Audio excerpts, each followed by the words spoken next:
Assalamualaikum warahmatullahi wabarakatuh. Ketemu lagi dengan kami kelompok 3 yang beranggotakan yang pertama Siti Inaya dengan NIM 180601019.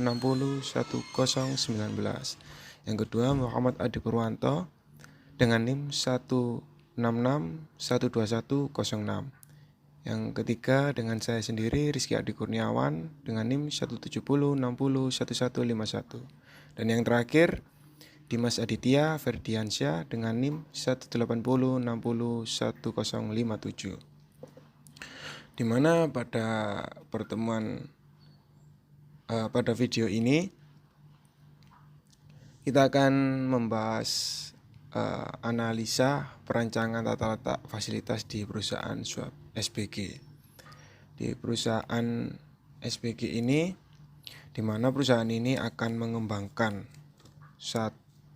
satu bidang usahanya yang bergerak di bidang air minum dalam kemasan, di mana perusahaan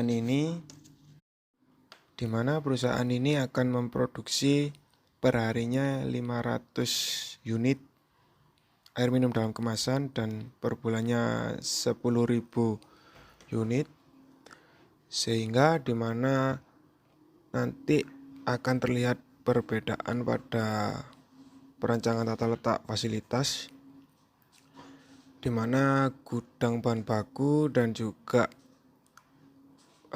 gudang bahan jadi yang siap dijual itu akan lebih besar daripada tempat produksinya, dan juga disebabkan oleh faktor pada saat barang itu boleh dijual itu menunggu waktu 2 hari baru boleh dijual. Makanya akan berimbas kepada tata letaknya nanti atau layoutnya nanti. Bagaimana kelanjutannya akan dijelaskan oleh rekan saya Muhammad Adi Purwanto. Tata letak fasilitas. Yang pertama, perancangan tata letak fasilitas adalah sebuah cabang ilmu dan seni yang mengatur mengenai tata cara penempatan fasilitas di area pabrik sehingga dapat meningkatkan efisiensi dan efektivitas dalam suatu perusahaan. Yang kedua, tata letak yang efektif dapat menunjang pelaksanaan strategi bisnis sehingga dapat menyebabkan low cost maupun respon pekerja yang cepat sehingga dapat meningkatkan performa pekerja. Next, tujuan tata letak fasilitas dibagi menjadi 5. Yang pertama yaitu memanfaatkan fasilitas dan peralatan yang ada secara optimal, terutama bagi perusahaan yang memiliki keterbatasan terkait bangunan dan lahan yang kurang luas. Untuk yang kedua, meningkatkan baik aliran material maupun aliran manusia. Yang ketiga, menurunkan biaya investasi dan produksi. Yang keempat, meningkatkan keselamatan kerja. Yang kelima, menggunakan tenaga kerja dan persediaan yang efisien. Next, manfaat tata letak fasilitas. Yang pertama, mengurangi investasi peralatan. Yang kedua, penggunaan ruang lebih efektif. Yang ketiga, menjaga perputaran barang menjadi lebih efektif. Yang keempat, membuat kemudahan, kenyamanan, serta keamanan bagi karyawan. 5. Melancarkan proses produksi. 6. Meningkatkan efektivitas dalam menggunakan tenaga kerja. Next, jenis-jenis tata letak fasilitas. Jenis-jenis tata letak fasilitas bagi menjadi 4 macam. Yang pertama yaitu service system layout problem. Yang kedua manufacturing layout problem. Yang ketiga warehouse layout problem. Yang keempat non-traditional layout problem. Untuk yang pertama, service system layout problem yaitu masalah perancangan tata letak yang berada dalam service system, seperti perancangan tata letak fasilitas pada perpustakaan, restoran, dan lain sebagainya.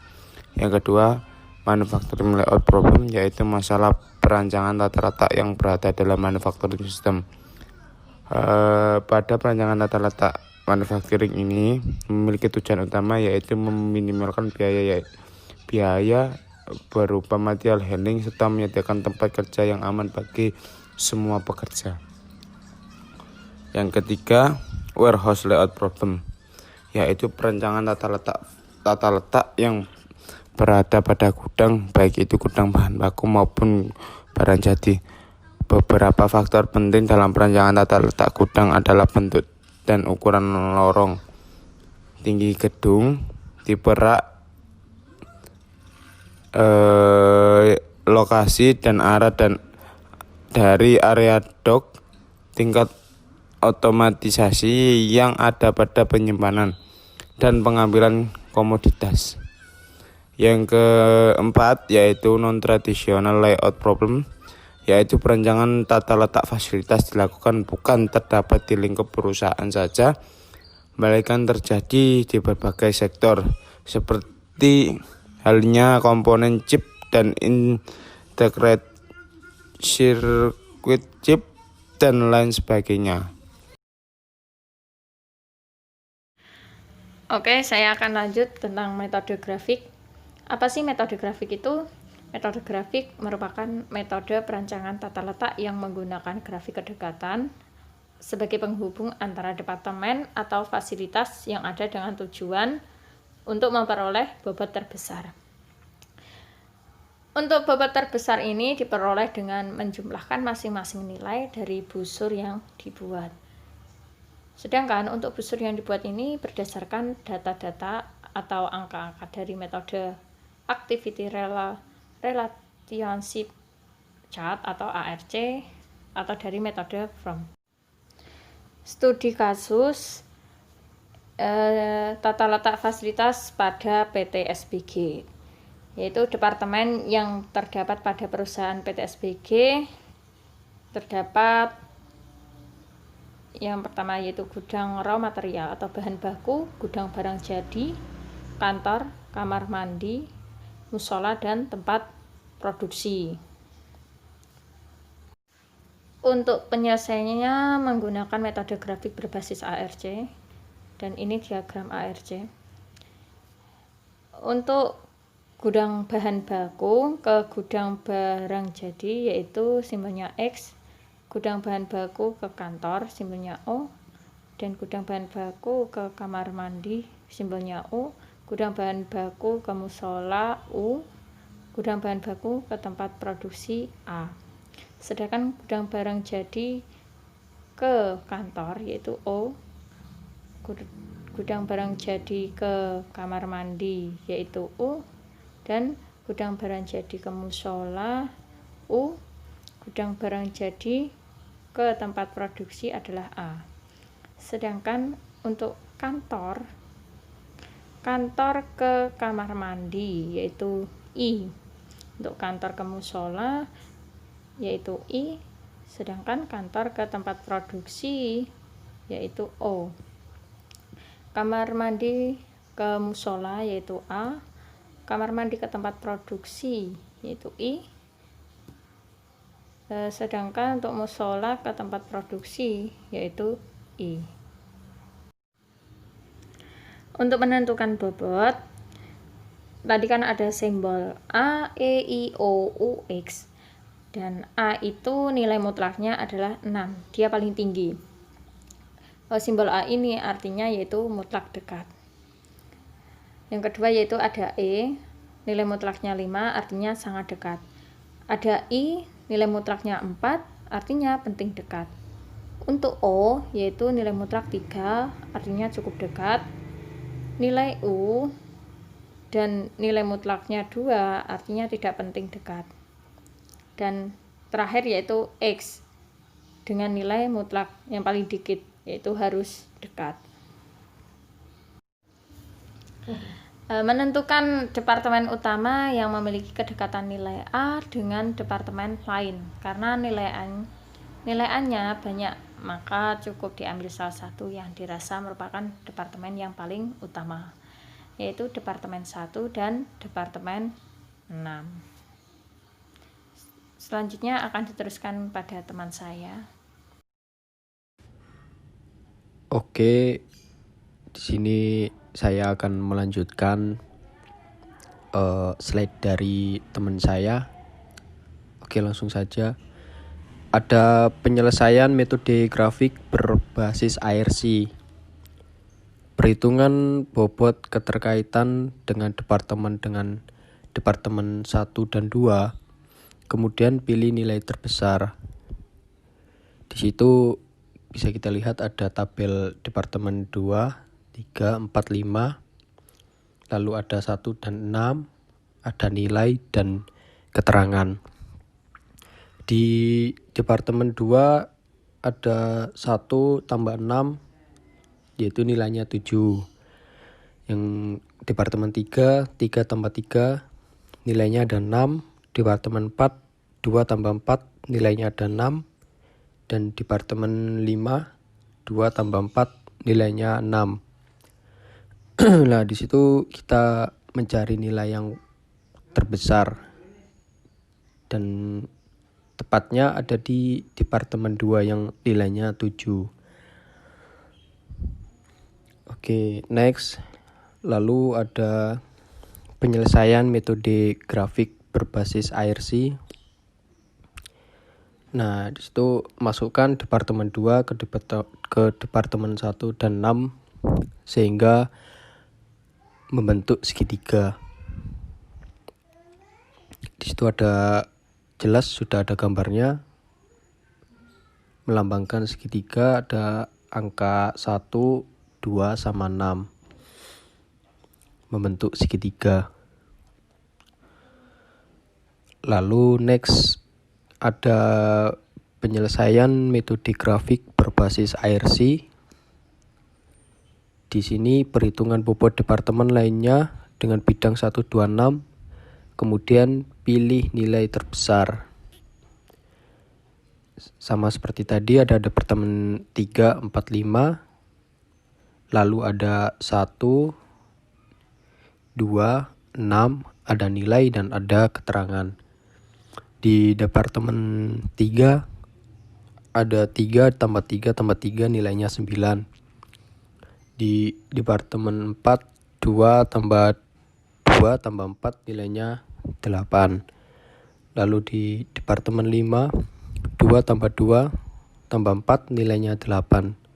Di situ kita bisa melihat nilai 9 yang paling terbesar. Lalu next ada penyelesaian metode grafik berbasis IRC. Di sini kita melambangkan segitiga lagi ya, kayak yang tadi. Lalu masukkan departemen 3 ke dalam bidang 126. Di situ udah ada gambar, bisa kita lihat dengan jelas, melambangkan segitiga. Lalu ada titik tengah departemen 3-nya. Membentuk segitiga, ada 1, 2, 6. Lalu ada 3. Bisa dikatakan ada di titik tengah 3-nya itu. Lalu ada next, ada penyelesaian metode grafik berbasis IRC. Di sini ada perhitungan bobot departemen lainnya dengan bidang 136 banding 123 dibanding 236. Kemudian pilih nilai terbesar. Seperti yang tadi, ada departemen 4 sama departemen 5. Lalu ada bidang 136, ada 123 sama 236. Di departemen 4 bidang 136 yaitu 2 ditambah 4 ditambah 4 sama dengan 10. Lalu di 123 ada 2 ditambah 2 tambah 4 sama dengan 8. Lalu di 236 2 ditambah 4 ditambah 4 sama dengan 10. Lalu ada di departemen 5, 2 tambah 4 ditambah 4 sama dengan 10. Lalu ada 2 ditambah 2 ditambah 4 sama dengan 8. Di bidang 236 ada 2 ditambah 4 ditambah 4 sama dengan 10. Di situ sudah ada jelas ada nilai yang terbesar di departemen di bidang 136, 123 dan 236. Oke, lalu next ada segitiga lagi, yaitu penyelesaian metode grafik berbasis IRC. Masukkan departemen 4 ke dalam bidang 1, 3, 6.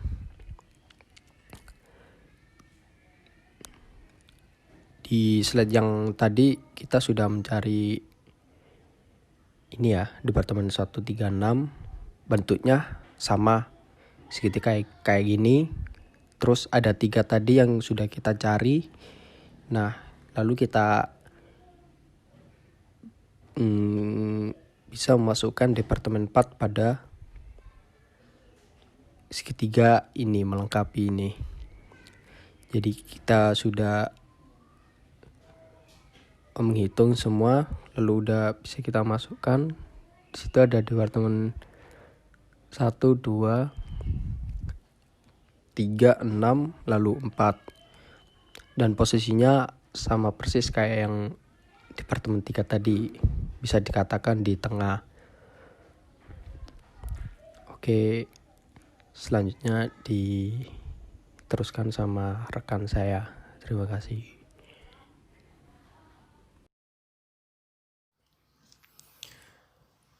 Kemudian pada slide selanjutnya menghitung bobot dari departemen 5 terhadap bidang departemen 123, 236, 146, 346, dan 134. Kemudian dicari dari 5 departemen tersebut berapa nilai yang paling terbesar. Disitulah lokasi atau departemen 5 yang akan didirikan. Setelah melakukan perhitungan, ternyata didapatkan nilai terbesar di bidang 346, yaitu sebesar 14. Jadi departemen 5 akan diletakkan di antara bidang 3, 4, dan 6. Kemudian dibentuk segitiga dan selanjutnya diselesaikan dengan membuat blok diagram. Jadi gambar yang saya tampilkan ini yang berdasarkan dari penyelesaian metode grafik berbasis IRC. Jadi pola yang berbentuk segitiga itu dibuatkan kotak-kotak seperti ruangan departemen berdasarkan hasil metode grafik tadi. Jadi langkah-langkahnya, departemen 2 berada paling atas sendiri, kemudian departemen 3 harus dekat dengan departemen 2 dan juga departemen 4 dan 5. Kemudian departemen 6 berada di paling bawah sendiri dan harus dekat dengan departemen 4 dan juga 5.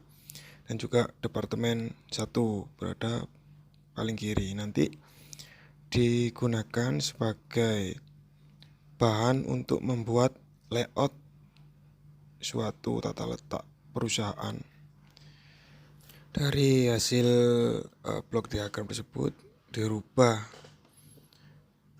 untuk membuat tata letak ruangan atau sebuah fasilitas perusahaan, di mana seperti penyelesaian dari metode grafik dan juga blok diagram. Yang paling dekat yang harus paling dekat dengan departemen kantor itu departemen WC dan juga musola. Kemudian produksi paling bawah kanan sendiri, dan juga gudang bahan baku berada di paling kiri. Jadi bisa seperti ini. Dan juga tadi sudah saya singgung di pembukaan bahwa gudang barang jadi dan juga gudang bahan baku lebih besar daripada tempat produksi dan juga kantor dan lain-lain. Kenapa? Yaitu tadi alasannya, karena terdapat lead time untuk produk jadi untuk siap edar itu ada 2 hari. Jadi ada penumpukan di situ, dan juga bahan bakunya juga banyak, karena produksi perharinya itu mampu memproduksi 500 air minum dalam kemasan. Sekian presentasi dari kelompok kami. Apabila ada pertanyaan, silakan komen di kolom komentar. Jangan lupa like, komen, dan juga subscribe.